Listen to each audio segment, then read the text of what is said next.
Hello everybody and welcome! In this video I will show you all charging methods for your headphones Vivo TWS 2.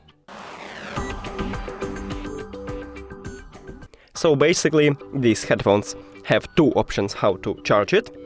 The first one is to use adapter and USB-C cable.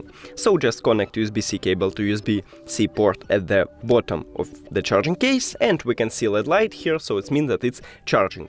And the second one is to use your phone. All you need to have is just USB-C to USB-C cable, but if your phone doesn't support USB-C, maybe you should have Lightning to USB-C or even micro USB to USB-C.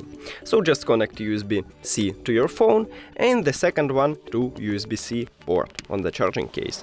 And we'll still have LED light, so it means that it's charging. These headphones didn't support wireless charging, so you have only these two options.